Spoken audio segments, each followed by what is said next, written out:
जी dear students, half life को start करने से पहले मैंने दो साइंटिस्ट के नाम लिए थे। एक का नाम फ्रेडरिक सोडी था स्टूडेंट्स, और दूसरे का नाम रदरफोर्ड था। और इन्होंने डिफरेंट एलिमेंट या न्यूक्लियस से निकलने वाली रेडिएशंस का ग्राफिकल एनालिसिस किया था, और वहीं से कॉन्सेप्ट इनको हाफ लाइफ का समझ में आया था। और जो प्रीवियस 2 और 3 लेक्चर हमने हाफ लाइफ और उनके न्यूमेरिकल्स को सॉल्व करने में लगाए हैं, आई होप सो स्टूडेंट्स कि वो चीज़ समझ के आपको काफ़ी हेल्प होगी कि किस तरह से डिफरेंट मटेरियल्स या एलिमेंट्स या न्यूक्लियस किस पैटर्न पे डिके करते हैं। आई होप सो ये सारी चीज़ आपको अंडरस्टैंड आप कर पाए होंगे। ओके स्टूडेंट्स, तो आज हम उसी ग्राफ को डिस्कस करने लगे हैं, और इसी ग्राफ से क्या कॉन्सेप्ट रदरफोर्ड और फ्रेडरिक को समझ आए, अब हम ये स्टडी करते हैं। तो बेटा, जब भी हम डिफरेंट मटेरियल्स का जो कि डिके कर रहे होते हैं, डिफरेंट न्यूक्लियस का, एलिमेंट्स का, हम जब ग्राफ बनाते हैं तो वो ग्राफ कभी भी स्ट्रेट लाइन नहीं बनता। वो ग्राफ थोड़ा सा एक कर्व शेप का होता है, और इस कर्व शेप को हम कहते हैं एक्सपोनेंशियल डिके कहते हैं। स्टूडेंट्स, क्या कहते हैं?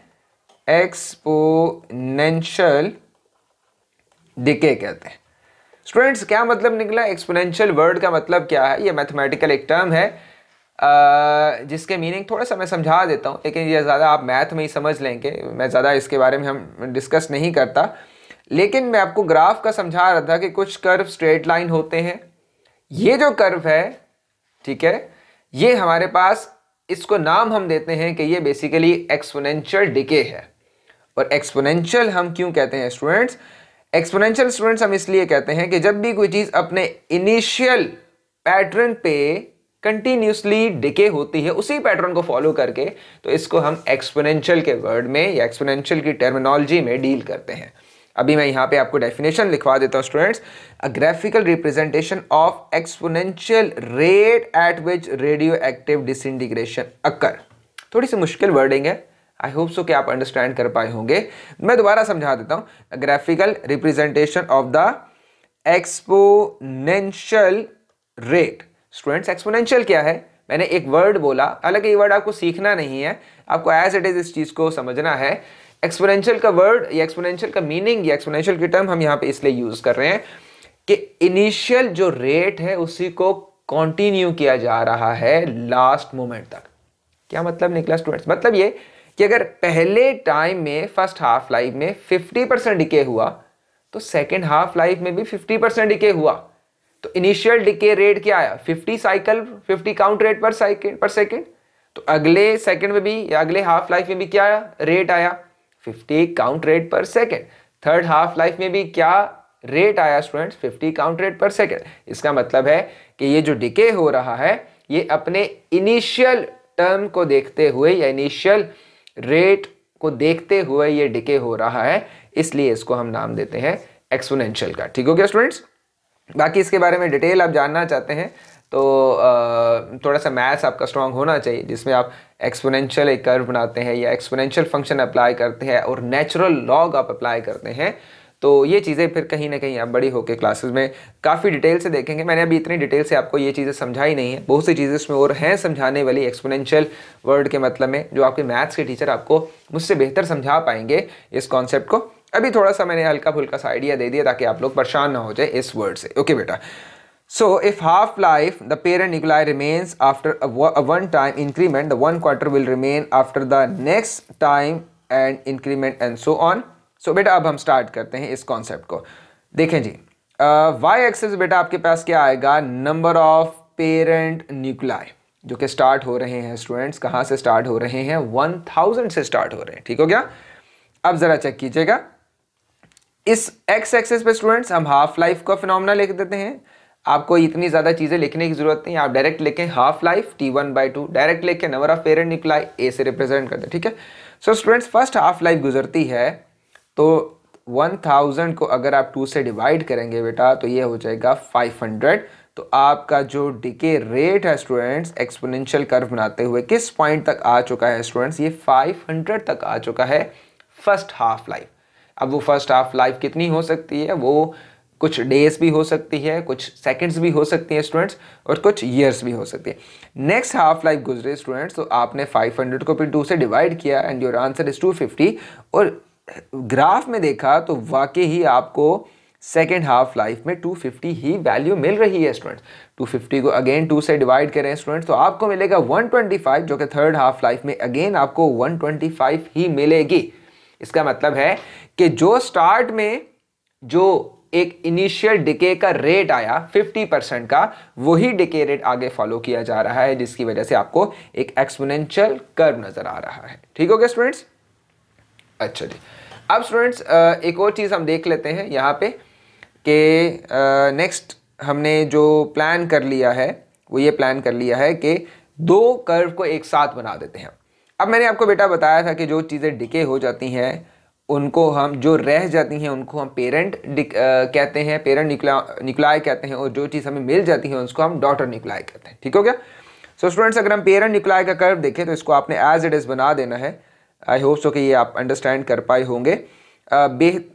ओके ओके ओके, ज़रा ध्यान से देखिएगा। एन नॉट का मतलब है इनिशियल पेरेंट न्यूक्लियाई। ठीक हो गया?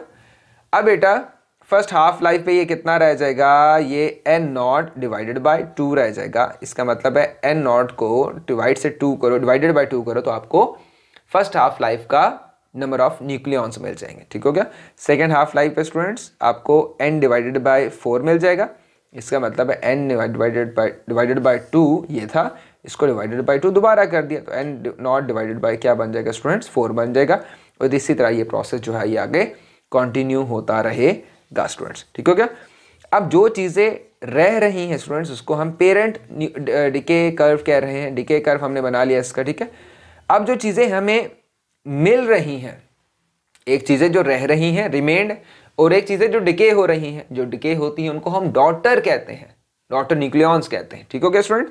अब वो तो हमें मिल रहे हैं, और जैसे जैसे हाफ लाइफ बन रही है ये जो इनकी जो डॉटर न्यूक्लियाई की वैल्यू है स्टूडेंट्स वो इंक्रीज होती जा रही है, क्योंकि वैसे वैसे न्यूक्लियॉन्स निकल के बाहर आते जा रहे हैं एक अनस्टेबल एटम के अंदर से। ठीक हो गया बेटा?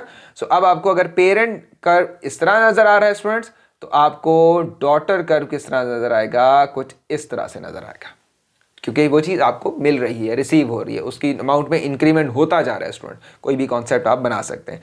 सो इनका T1/2 पे ये पॉइंट इनका सेम होता है, जहाँ पे हाफ लाइफ गुजरने के बाद 50% डिके हो जाता है और 50% रिमेंड रह जाता है। तो रिमेंड वाला भी सेम पॉइंट से गुजरेगा, डिके वाला भी सेम पॉइंट से गुजरेगा। उसके बाद ये आगे जैसे जैसे आगे टाइम इंक्रीज होगा, हाफ लाइफ इंक्रीज होगी, हमें डॉटर डिके कर्व भी इंक्रीज होता हुआ नजर आएगा, और इसी तरह हमें पेरेंट डिके कर्व भी डिक्रीज होता हुआ नजर आएगा स्टूडेंट्स। ठीक हो गया? अब बेटा पास्ट पेपर में कैसे क्वेश्चन आएंगे, पास्ट पेपर में सेम ऐसे ही क्वेश्चन आएंगे जैसे ये आपके सामने आ चुका है। अगर आपको कहा जाए कि आपके सामने ये ग्राफ है और आप इस ग्राफ की मदद से हाफ लाइफ पे वैल्यू फाइंड आउट करके दिखा दो, तो आप बड़ी आसानी से फाइंड आउट कर सकते हैं। बस माइंड को क्लियर कीजिएगा, फ्रेश करके एक दफ़ा दोबारा से समझें using the decay curve on the graph, जो कि अमूमन आपके पास्ट पेपर के क्वेश्चन में आपको मिल जाएगा। Find the half life of the sample. ठीक हो गया बेटा? अच्छा, अब जरा चेक कीजिएगा, आपने करना क्या है, फौरन से देखना है कि ये जो ग्राफ है ये किस पॉइंट को टच कर रहा है। ठीक हो गया? ये जो पॉइंट है बेटा ये किस पॉइंट को क्या कर रहा है, टच कर रहा है। ठीक हो गया? फौरन से उस पॉइंट को देखोगे तो अगर ये 1000 है तो लेट्स सपोज कीजिए ये कितना हो गया, ये 1200 हो सकता है, 1100 हो सकता है, आप कुछ भी कह लो। अब बेटा उसको आपने क्या करना है, 2 से डिवाइड कर देना है, क्योंकि हम हाफ लाइफ निकाल रहे हैं। जैसे ही 2 से डिवाइड करोगे बेटा आपको क्या मिल जाएगा, 550 काउंट पर मिनट मिल जाएंगे। तो अगर ये 750 है, ये 500 है, तो ऑलमोस्ट यहाँ पे आपको क्या मिल जाएगा, 550 मिल जाएगा। ग्राफ को प्रॉपर तरीके से अंडरस्टैंड कर लीजिएगा जो आपके पास्ट पेपर में बने हुए होंगे। ठीक हो गया बेटा? वेट मैं अपनी स्क्रीन को नीचे कर दूं, कोई चीज़ हाइड ना हो जाए। ओके अच्छा जी बेटा, आई होप सो कि ये चीज़ आप अंडरस्टैंड कर लेंगे। मैं एक दफ़ा रिपीट कर देता हूँ स्लाइड्स को ताकि कोई चीज़ मिस ना हो गई हो। ठीक हो गया? ये देख लीजिएगा एक दफ़ा, कोई चीज़ मिस तो नहीं हुई, और इसी तरह ये भी देख लीजिएगा, अगर कोई चीज़ मिस है तो लिख लीजिएगा। ठीक है? चलिए जी, अब हम आगे चलते हैं, वीडियो पॉज करके। आई होप सो कि आप कोई मिसिंग चीज़ है तो लिख लेंगे। अच्छा जी बेटा, हम कहाँ थे? 1100 पे थे। 1100 से हम जंप लगा के कहाँ पे आ गए? 550 पे आ गए। हमने वाई एक्सेस पे देखा कि 550 हमें कहाँ मिलेगा स्टूडेंट्स, तो 550 बेटा हमें मिला, किस जगह मिल गया? 550 हमें मिल गया ये यहाँ पे स्टूडेंट्स मिल गया, ये इस एरिया में। इसको हम आगे एक्सटेंड करेंगे, जिस पॉइंट पे मीट करेगा उसको हम एक्स एक्सेस की तरफ लेके आएंगे, और जिस पॉइंट पे हमें टाइम मिलेगा वो टाइम उस सैंपल की हाफ लाइफ होगी।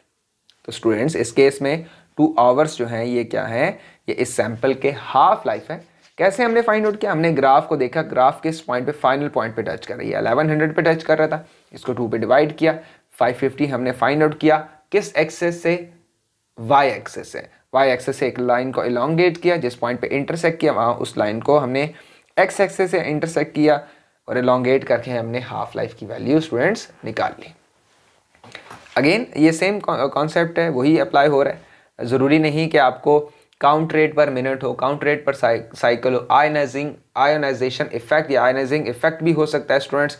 मास ऑफ न्यूक्लाइड भी हो सकता है। अगर मास ऑफ न्यूक्लाइड पहले 100 ग्राम्स था या 100 एटॉमिक मास यूनिट था, you can also say that. So आप उसको अगर एक दफ़ा डिवाइड करो तो 50 आ जाएगा, फिर डिवाइड करो 25 आ जाएगा, फिर डिवाइड करो तो हाँ यहाँ पे कहीं आपके पास वैल्यू आ जाएगी। सो इस केस में हाफ लाइफ स्टूडेंट्स कितनी है?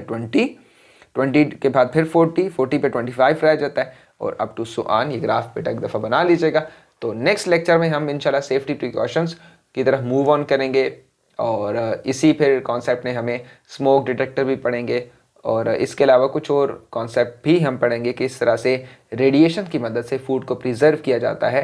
कुछ कॉन्सेप्ट 1-2 लेक्चर हमारे रह गए इंशाल्लाह न्यूक्लियर फिजिक्स पे, उन कॉन्सेप्ट पे रोशनी डाल के हम ये चैप्टर इंशाल्लाह क्लोज कर देंगे। ओके बेटा, सो टेक केयर, अल्लाह हाफिज़, थैंक यू सो मच।